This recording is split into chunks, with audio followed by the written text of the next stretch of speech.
എല്ലാവർക്കും നമസ്കാരം. മെക്സ് സ്റ്റുഡിയോയിലേക്ക് സ്വാഗതം. ക്രിക്കറ്റ് ചരിത്രത്തിൽ തന്നെ ഏറ്റവും വലിയൊരു അട്ടിമറി തോൽവിയായിരുന്നു കഴിഞ്ഞ ദിവസം USA-ക്കെതിരെ T20 വേൾഡ് കപ്പിൽ പാകിസ്ഥാൻ നേടിയെടുത്തത്. സോ ആ ഒരു തോൽവിയോടുകൂടി പാകിസ്ഥാൻ്റെ സൂപ്പർ 8 ക്വാളിഫൈ ചെയ്യണമെങ്കിൽ ഇനിയുള്ള മത്സരങ്ങളെല്ലാം ജീവൻ മരണ പോരാട്ടങ്ങൾ തന്നെയാണ്. സോ അങ്ങനെ ഇരിക്കുന്നൊരു സാഹചര്യത്തിലാണ് ചിരവൈരികളുടെ പോരാട്ടത്തിൽ ജൂൺ 9 സൂപ്പർ സൺഡേ ക്ലാഷിൽ കരുത്തരായ ഇന്ത്യയെ നേരിടാൻ പാകിസ്ഥാൻ എത്തുന്നത്. സോ ജയത്തിൽ കുറഞ്ഞതൊന്നും പാകിസ്ഥാൻ ആ ഒരു പോരാട്ടത്തിൽ നിന്ന് നേടിയെടുക്കാനില്ല. കാരണം ഇന്ത്യക്കെതിരെ കൂടി പരാജയപ്പെടുകയാണെങ്കിൽ സൂപ്പർ 8 ക്വാളിഫിക്കേഷൻ ഏതാണ്ട് അസ്തമിക്കും കരുത്തരായ പാകിസ്ഥാൻ. സോ അതിനാൽ തന്നെ കഴിഞ്ഞ മത്സരത്തിൽ USA-ക്കെതിരെ തകർന്നെറിഞ്ഞ ടീമിൽ നിന്ന് ചില പ്രധാനപ്പെട്ട മാറ്റങ്ങൾ പാകിസ്ഥാൻ 11-ൽ ഉൾപ്പെടുത്തിയേക്കുമെന്നാണ് നിലവിൽ പുറത്തു വരുന്ന റിപ്പോർട്ടുകൾ. ഇന്ത്യക്കെതിരെ മസ്റ്റ് വിൻ മാച്ചിൽ കരുത്തുറ്റ ടീമിനെ തന്നെയായിരിക്കും പാകിസ്ഥാൻ അണിനിരത്താൻ പോകുന്നത്. സോ പാകിസ്ഥാൻ്റെ 11-ൽ വരാൻ പോകുന്ന ചില പ്രധാനപ്പെട്ട മാറ്റങ്ങൾ നമുക്കൊന്ന് പരിശോധിക്കാം. USA-ക്കെതിരെ മുഹമ്മദ് റിസ്വാനും ക്യാപ്റ്റൻ ബാബർ അസവുമായിരുന്നു ഇന്നിങ്സ് ഓപ്പൺ ചെയ്യാൻ എത്തിയത്. എന്നാൽ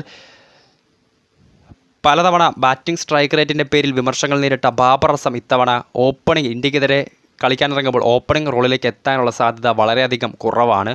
മുഹമ്മദ് റിസ്വാനൊപ്പം ഇടംകൈയൻ ബാറ്ററായിട്ടുള്ള സലീം അയൂബായിരിക്കും ഇത്തവണ ഇന്ത്യക്കെതിരെ ഇറങ്ങുമ്പോൾ പാകിസ്ഥാൻ്റെ ഇന്നിങ്സ് ഓപ്പൺ ചെയ്യാൻ എത്തുന്നത്. Captain Babar Azam one down ആയിട്ടായിരിക്കും കളത്തിലെത്താൻ പോകുന്നത്. പിന്നീട് നാലാം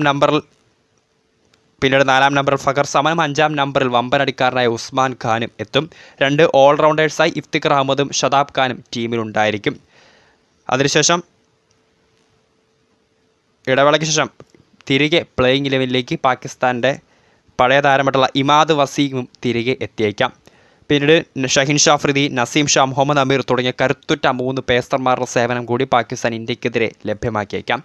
സോ മുഹമ്മദ് റിസ്വാൻ, സലീം അയൂബ് ഓപ്പണിംഗ് സഖ്യം, ക്യാപ്റ്റൻ ബാബർ അസം വൺ ഡൗണായി എത്തിയേക്കാം.